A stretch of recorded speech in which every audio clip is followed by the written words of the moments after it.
NFL season is usually balancing the highs with the lows. How do you balance the highs of winning the first 5 and then weathering the lows of losing the last 2? I definitely would say just the locker room. You got to stick with your guys. That's number one. We all got a goal. We all trying to reach that goal. But, when the ups is the ups, everybody's having fun. And when, stuff kind of goes bad, you kind of get into a point where it's like, okay, now we got to fix stuff. And I like about this team, we won a game, but it didn't feel like Green Bay. It didn't feel like a win. So we was already in the locker room, trying to correct each other, help each other, fix those things. And it's just crazy because when things is bad, it's like we just got to stick together. We got to trust everyone in this building. It's all of us brothers on the field. So you just got to believe in one another and just keep working towards that goal. Why do you think some of the struggles have happened the last few games? Yeah, I feel like I would say definitely guys making plays. That's a big thing. Detail-wise in the defense, you got to it could be like this play, that play. But in the NFL, it's always one play. It could be that one drive, that one stop. All those things come into it. But yeah, like I said, it's just those little details we got to keep fixing. Obviously, like I said, teams have come in and made plays. But we know the things that we need to fix, and that's a good thing now. The beginning of the season, you go find things you can fix early, other than late. Earlier in the season, people were talking about the Viking scheme. Brock Purdy told Flo, scheme is crazy. Yeah. Stephon Diggs was like, hey, stop running zero. Yeah. And you guys were just causing all kind of chaos out there. Yeah. What has been the difference, you think, from early on to now with how teams are trying to play against you guys now? Definitely, I would say they're definitely watching film on our defense. That's the one thing I would say. It's a good thing, though, because, Coach Flo does a great job at what he does, He brings the energy every day. He calls in the stuff. He puts the guys in the plays, I'm at the positions that can go make plays. But some of the stuff I would say they kind of, picked up on, I would say. The team, here and now, they're picked up on some things. But I just like that we stay to ourselves, stay to our play style, stay aggressive no matter if they pick it up or not. We got guys in the back end that we trust. And that's what it all comes down to, him trusting us, and we just trust the call and go out there and ball and do our thing. One thing that hasn't changed is all these takeaways. You guys have forced takeaways in every game. It was multiple a game earlier on in the season. What goes into that and being able to get those takeaways? You obviously had the pick in that last one. I think it started off in the offseason. That's all we talked about, is getting the ball. That's one of our things we say every day, make sure everyone gets to the ball. We got to create those turnovers, especially in the back end. We have to during the game to make those big plays to help our defense. But the turnovers just, they keep coming because guys getting to the ball. We working, punching out the ball every single day. So you just see those little things that, we started at practice coming to the game. So like I said, we just got to keep those little minor details, so we can keep having interception or pick six gink or, fumble, anything, that we could get a turnover. We got to just keep doing those things. You guys lost CD. That was obviously huge on the offensive side, traded for Cam Robinson. Yeah. What are you excited about to know that there's a new guy here to help protect Sam Darnold's blind side? First off, I got to say love to my bro CD at first. That's my guy, man. Football, stuff happens, but it's always the next man step up, We're very excited to see him come in and play, obviously. Want to see his game, want to see his work, and just want to, obviously he's a brother now, so we got to make sure, he's on the same page as everybody, same goal, same mission, same all that thing. But I know he came here, he ready to go out there and ball. You yourself in a contract year, got multiple picks this year. I'm sure you probably wish you had a few more. We talked about those. Man. What goes into your preparation week to week, knowing that you are playing for the next deal? For me, I would just say just being honest to myself, being true to myself. Every single game, trying to make a play, not trying to force it. Obviously, it's a team game, but obviously I'm trying to go out there and get a pick every single game. Contract-wise, that's kind of, something I've already went through.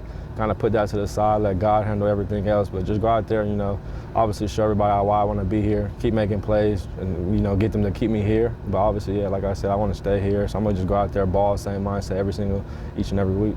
You told me just a few minutes ago we got a new addition to the family. A lot of people say football is family.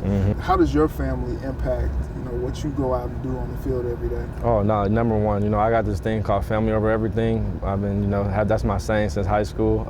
Had my son when I was 18, so, family has always been, my number one thing. I got a little brother, little sister, older brothers, so our family kind of, one big family, always together doing all those things, but having kids kind of changes you a little bit. I have a boy and a girl now. Boy 7, girl 6 months, so a little age difference, but you know, my boy, you know, like I said, I have when I was 18, so you know, I had to grow up early, you know, find the ways and all that going into college. That just showed, you know, put another chip on my shoulder, went even harder, obviously for him, and then have my daughter, and that's just special because that's like my little twin. I love her to death, and having a girl is different. And then yeah, so just my family keep me going every single day, and that's my motivation. Circling back to the field, the Colts have made a change at quarterback. It's not going to be Anthony Richardson. It's going to be Joe Flacco. Yes, what's the preparation like going from a guy who is extremely athletic and can beat you with his feet and make these wild throws to a guy that's, you know, this old veteran who can just stand in the pocket and try to pick you apart from that standpoint? Definitely two different quarterbacks, we would say.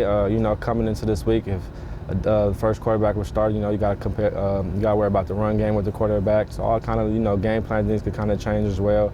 But obviously, Joe Flacco being a vet, a lot of experience, you kind of got to, you know, play it straight. Be honest, because he played a lot of football. Knowing I played him before, so knowing, you know, like ball coming out quick, he likes to take shots. But like I said, he's a veteran quarterback, so he knows, you know, defenses. He knows, you know, he's played a lot of ball. Respect to him, his game, you know, everything about, you know, Joe Flacco. Definitely been watching him since, you know, but definitely, you know, that's two different quarterbacks, and I think they'll play both. In my opinion, I think they'll play both just to, you know, keep us on our toes. But like I said, if they do play both, it's two different. You know, you got a running game quarterback that can get out the pocket, and you got a quarterback that's going to stay in the pocket and try to get the ball down the field. There's obviously been big news this week with Richardson, you know, tapping on the helmet, subbing out. Yeah. What's your thought on that? Man, I seen that. You know, I as a quarterback, you know, it's kind of, you can't do that, you know, as a quarterback, but you know, I didn't know if he was, you know, if he got, you know, out of breath, he got injured or anything like that, but they said he was good. But as a quarterback, I feel like you can't do that. You're the leader of the team. You got to stay on the field and thug it out. But, you know, his situation, I don't really know his situation, so he could have been, you know, felt something and wanted to come out. But, you know, at the end of the day, you got to stay in, though, and thug it out for sure. They were saying, like, you probably shouldn't have said the truth to the media after the game. He was really brutally honest. Like, I was just tired. I would have came up with something, I think. I would have said my hip or so. I would have said so before I just tapped out and came out of the game. No, yeah, you got to say something. Definitely to the media, you got to say something. Circling back, this second straight primetime matchup for you guys, what is it like being in front of the bright lights on the national stage for you guys that make you just want to ball out extra? I just think it's the best. You know, you can't ask for nothing else. We're under the lights, everybody, you know, eyes on us. Obviously, we're a team that, you know, people have been talking about. So we just got to go out there under them lights and just show everybody what we're about. Get back to the, you know, the first 5 weeks, as we say. Not looking at these last two, not saying that's not us, but we just got to get back to playing the ball we've been playing, trusting each other. And like I said, just going out there competing and just, you know, doing our jobs and getting a W. You obviously weren't here, but a lot of these Vikings fans have PTSD from the 2016 season, starting 5-0, didn't make the playoffs. Yep. What do you have to say to those fans that, like, hey, this team is not that team, and definitely we'll right the ship? Yeah, we're definitely not that team. I feel like this team is very special. We got a good group. We got guys, I think, that's on the same page. We could take this thing far. And like I said, it just comes down to, you know, details and locking in and just keep progressing every single Sunday, getting better. For the fans, I would say, you know, coming from Arizona, I kind of experienced some of that. Started off with a great, you know, 9-0 record. And then everything kind of, you know, went backwards. But I would just say, you know, it's always in the locker room. The guys we got to stick together. And obviously the fans got to, you know, just keep supporting. Obviously they do that every Sunday. Man, that stadium is so loud. I love it here. But you got to stick together. We all one group, one unit, and we're going to get this thing done. I would just believe in, you know, there's coaches. I believe in these players. So we all on the same mission. How nice is it to have a favorable home schedule moving forward? Obviously after November a little bit, but that December schedule, you guys only leave once. Yep, that's, you know, the biggest thing is, you know, no one could come to your house and, you know, come and take your stuff, right? So that's like, I believe in that for real. Like, when we have our home games, we got to win at home, because that just comes with a lot of, you know, our fans want to see us. We want to win at home. No one could just come in and, you know, take our stuff. So I got that mindset every single time we play home, and I just think as us being home, the home team, it just is an advantage for sure. That's all I got, Brian. Yes, sir. Appreciate you, my guy. Yes, sir. Sir. Thank you.